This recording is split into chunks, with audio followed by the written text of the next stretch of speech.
So what is elegance for you in wine? Well, that's a good question. I would say, I mean, you can't say that elegance is not the same as stylish, because I know very powerful, very stylish wines Mm-hmm. that are not elegant at all, yet very stylish because they're beautifully made, top quality oak.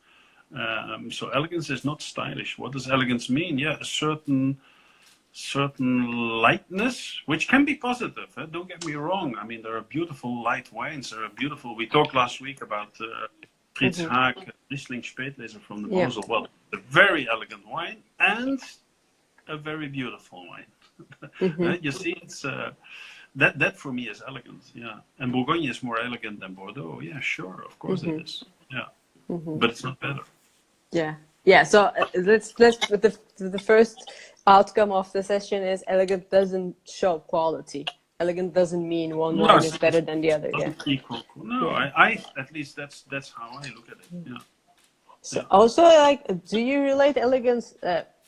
Okay, I've been thinking also, where does elegance come from? Does it come from the soil? Does it come from the grape? Does it come from the winemaker? I don't know where it comes from, but I think, I mean, in my idea, winemaker can make an influence on maybe elegancy. Winemaker easily can make a wine not to be elegant. For example, if you use too much oak, if you over oak the wine, then all of a sudden you lose the elegance, you know? No, it's true. It's true. But where does it come from? It's a combination of things. It's sure. It's got to do with grape varieties. It's got to do with winemaking. It's got to do with the quality of a vintage. There are many things coming in there. But surely there are winemakers. I'm just thinking now of last summer when we had in the Spanish Wine Forum in Gramona. We had the tasting or the workshop about Priorat with two producers, Mas Deutsch and Terroir Limite. And Terroir Limite is certainly trying to make Priorat as elegantly as possible, As possible. Yeah. keeping the alcohol as low as possible, etc. Whereas Mas Deutsch is going, like full-blown traditional Priorat approach with a lot of alcohol, big wines, beautiful wines actually, also very stylish. So very opposite styles.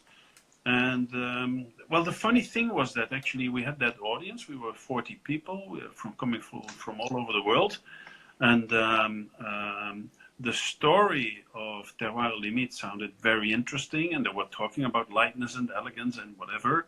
But then the tasting came, and I can tell you that unanimously that group was like, "Oh my God, but Mas Deutsch is really the best." So much more to say, and so you have to be very careful with that approach for elegance, because before you know it, you're getting a bit thin. And to be honest, I think as much as I appreciate the idea, the concept, the ambition of Terroir Limite, but some of the wines are really a bit thin, and you're beginning to think, okay, but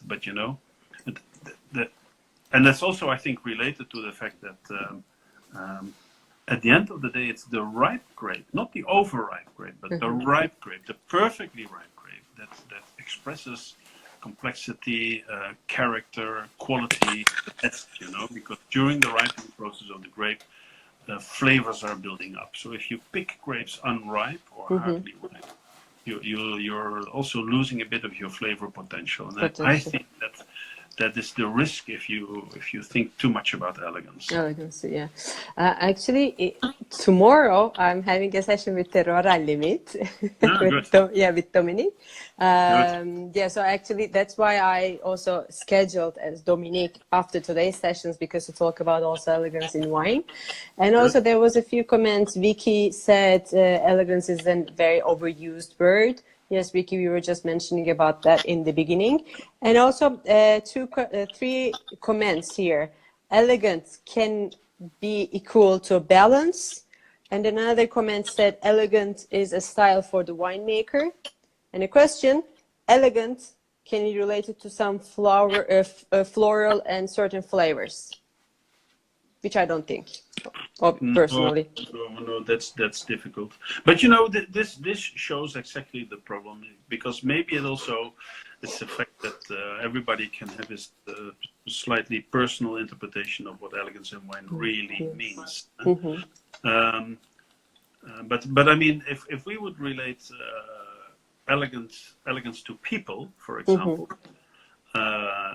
we would maybe our first idea is when we think of elegant people, think of I don't know, if somebody was maybe a bit more slim, elegant, you know, like, you know, body like me. like I was more thinking of myself, but it's okay.